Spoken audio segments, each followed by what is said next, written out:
ನಾನು ಆಶಾ ಸುಭಾಷ್ ತಳವಾರ್ ಅಂತ ಅರ್ಬಾವಿ ಕ್ಷೇತ್ರದ ಮೂಡಲ್ಗಿ ತಾಲೂಕಿನ ಮೂಡಲ್ಗಿಯ ನಿವಾಸಿಯಾಗಿದ್ದೇನೆ. ನಾನು ಗೃಹಲಕ್ಷ್ಮಿ ಬಗ್ಗೆ ಮಾತಾಡೋಕ್ಕೆ ಇಷ್ಟಪಡ್ತೀನಿ. ಯಾಕಂದರೆ ತಿಂಗಳ 2,000 ರೂಪಾಯಿ ಹಣವನ್ನು ಗೃಹಲಕ್ಷ್ಮಿ ಹಣವನ್ನು 10 ಕಂತನ್ನು ಕೂಡಿಟ್ಟು 20,000 ರೂಪಾಯಿ ಬಟ್ಟೆಯನ್ನು ತೊಗೊಂಡ್ಬಂದು ಮನೆಯಲ್ಲೇ ಬಟ್ಟೆ ವ್ಯಾಪಾರ ಮಾಡ್ತಾಯಿದ್ವಿ. ಅದರಿಂದ ನಮಗೆ ತುಂಬ ಅನುಕೂಲವಾಗಿದೆ. ಅಂತ ಕಾಂಗ್ರೆಸ್ ಸರ್ಕಾರಕ್ಕೆ ಹೇಳೋಕ್ಕೆ ಇಷ್ಟಪಡ್ತೀನಿ. ಮತ್ತು ನಾನು ಟೈಲರಿಂಗ್ ಕೆಲಸ ಮಾಡ್ತಾಯಿದ್ದೆ. ಅದರ ಜೊತೆಗೆ ಇದೊಂದು ಉದ್ಯೋಗ ಸ್ಟಾರ್ಟ್ ಮಾಡಿದ್ದೀನಿ.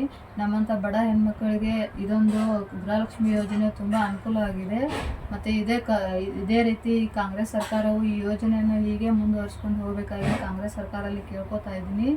ಮತ್ತು ಮಹಿಳಾ ಮತ್ತು ಮಕ್ಕಳ ಇಲಾಖೆಯ ಸಚಿವರಾದ ಲಕ್ಷ್ಮೀ ಹೆಬ್ಬಾಳ್ಕರಮ್ಮ ಅವರಿಗೆ ನನ್ನ ಕಡೆಯಿಂದ ಇದೊಂದು ಸಾರಿ ಕಳಿಸ್ಕೊಡ್ತಾ ಇದ್ದೀನಿ. ದಯಮಾಡಿ ಈ ಸಾರಿನ ಸ್ವೀಕಾರ ಮಾಡ್ಕೋಬೇಕಾಗಿ ಕೇಳ್ಕೊತಾ ಇದ್ದೀನಿ. ಕೊರಿಯರ್ ಮುಖಾಂತರ ಅಥವಾ ಸ್ಪೀಡ್ ಪೋಸ್ಟ್ ಮುಖಾಂತರ ಕಳಿಸ್ಕೊಡ್ತೇನೆ. ಮತ್ತು ಕಾಂಗ್ರೆಸ್ ಸರ್ಕಾರಕ್ಕೂ ಮತ್ತು ಸಿದ್ದರಾಮಯ್ಯ ಅವರಿಗೂ ಮತ್ತು ಲಕ್ಷ್ಮೀ ಹೆಬ್ಬಾಳ್ಕರ್ ಅವರಿಗೂ ನಾನು ಮನಸ್ಫೂರ್ತಿಯಾಗಿ ಧನ್ಯವಾದಗಳನ್ನು ಹೇಳೋದಕ್ಕೆ ಇಷ್ಟಪಡ್ತೀನಿ.